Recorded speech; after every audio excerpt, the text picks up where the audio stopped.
இயேசு கிறிஸ்துவின் அன்பு, தன்னலமற்ற சேவை, கருணை, மன்னிப்பு ஆகியவை வாழ்வில் அமைதி, வளம் மற்றும் மகிழ்ச்சியை ஏற்படுத்தும். ஆளுநர் ஆர்.என். ரவி கிறிஸ்துமஸ் வாழ்த்து. பொறுப்போடும் பொது நலனோடும் செய்திகளை வழங்கி போர்களாலும் வெறுப்புணர்வுகளாலும் அல்லலுறும் இவ்வேளையில் இயேசு பெருமான் போதித்த அன்பு வழி, அமைதி வழிதான் தேவையாக உள்ளது. முதலமைச்சர் ஸ்டாலின் கிறிஸ்துமஸ் வாழ்த்து.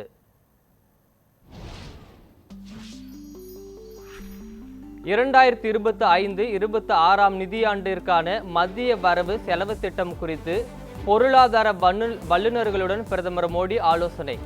பிப்ரவரி 1ஆம் தேதி வரவு செலவு திட்டத்தை தாக்கல் செய்கிறார் நிதியமைச்சர் நிர்மலா சீதாராமன்.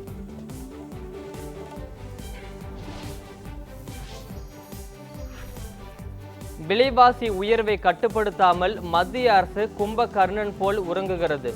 எதிர்க்கட்சி தலைவர் ராகுல் காந்தி கடும் விமர்சனம்.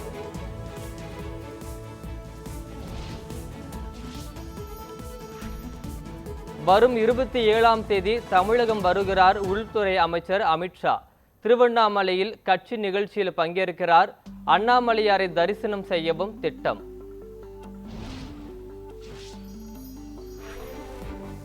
தேர்தல் விதிகளில் செய்யப்பட்ட திருத்தத்தை எதிர்த்து உச்சநீதிமன்றத்தில் காங்கிரஸ் கட்சி வழக்கு. பொது ஆலோசனை இல்லாமல் சட்டம் திருத்துவதை அனுமதிக்க முடியாது என காங்கிரஸ் பொதுச் செயலாளர் ஜெய்ராம் ரமேஷ் எக்ஸ் தள பதிவு. நாடாளுமன்றத்தில் எம்பியாக பொறுப்பேற்ற போது பாலஸ்தீனத்திற்கு ஆதரவாக கோஷமிட்ட ஓவைசிக்கு சம்மன். வரும் 7ஆம் தேதி நேரில் ஆஜராகும்படி உத்தரப்பிரதேச நீதிமன்றம் உத்தரவு. இலங்கை கடற்படை கைது செய்த தமிழக மீனவர்கள் 17 பேரையும் அவர்களின் படகுகளையும் விடுவிக்க மத்திய அரசு உடனே நடவடிக்கை எடுக்க வேண்டும். வெளியுறவுத்துறை அமைச்சர் ஜெய்சங்கருக்கு முதலமைச்சர் ஸ்டாலின் கடிதம். நெல்லை மாவட்டத்தில் கொட்டப்பட்ட 5,28,520 கிலோ மருத்துவ கழிவுகள் கேரளாவிற்கு அனுப்பி வைப்பு. 2 நாட்களில் 30 லாரிகளில் மருத்துவ கழிவுகள் அனுப்பி வைப்பு.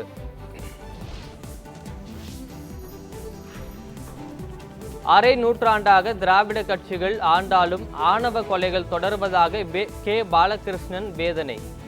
பெரியாரின் கொள்கைகளை கைவிட்டதையே காட்டுவதாக விமர்சனம்.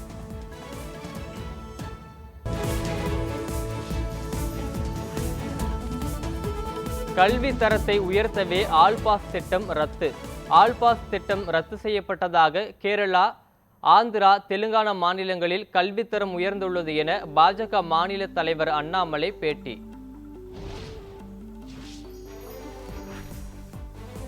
எம்ஜிஆரை யாருடனாவது ஒப்பிடும் மலைக்கும் மடுவுக்குமான வித்தியாசம். மோடியுடன் எம்ஜிஆரை அண்ணாமலை ஒப்பிட்டதற்கு முன்னாள் அமைச்சர் ஜெயக்குமார் பதிலடி.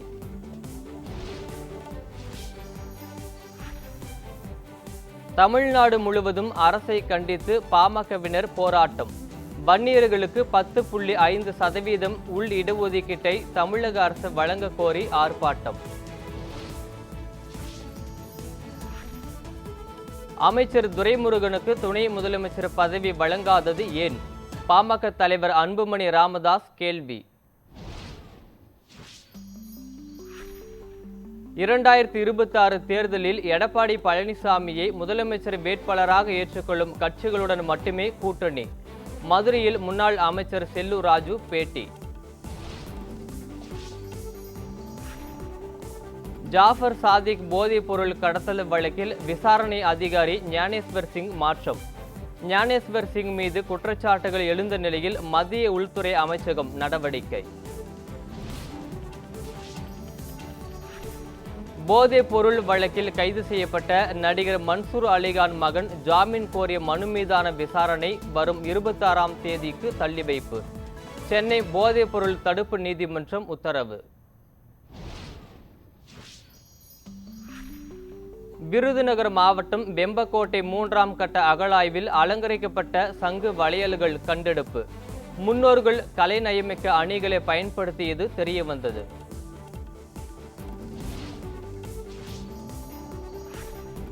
சென்னை திருச்சி விமான நிலையங்களுக்கு செல்போன் மூலம் வெடிகுண்டு மிரட்டல், பாதுகாப்பை அதிகப்படுத்திய விமான நிலைய அதிகாரிகள். கோவையில் 34.8 கிலோமீட்டர் தூரத்திற்கு மெட்ரோ ரயில் அமைக்க திட்டம்.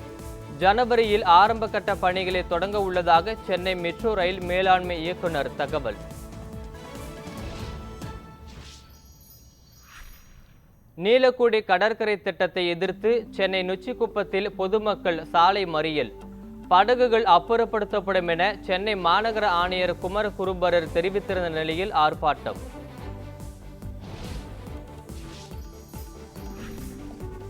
அசாமில் சாலை விபத்தில் உயிரிழந்த தமிழக ராணுவ வீரர் இன்பராஜ் உடலை இன்று காலை சொந்த ஊருக்கு கொண்டு வர ஏற்பாடு, உள்துறை அமைச்சகம் தகவல். மதுரையில் 5 ஆண்டுகளில் 10,000 தெருநாய்களுக்கு கருத்தடை, தகவல் அறியும் உரிமை சட்டத்தின் மூலம் வெளிவந்த தகவல்.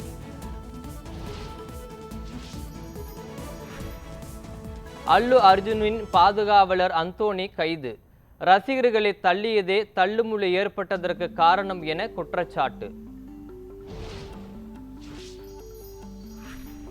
ஹமாஸ் மற்றும் இஸ்புல்லா அமைப்புகளை வீழ்த்திவிட்டோம், இஸ்ரேல் பாதுகாப்பு அமைச்சர் காட்ஸ் நிம்மதி.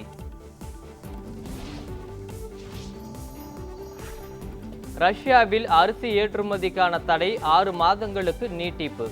போர் மற்றும் மழை வெள்ளம் காரணமாக நெல் விளைச்சல் குறைந்ததால் அடுத்த ஆண்டு ஜூன் 30ஆம் தேதி வரை ஏற்றுமதி செய்ய தற்காலிக தடை.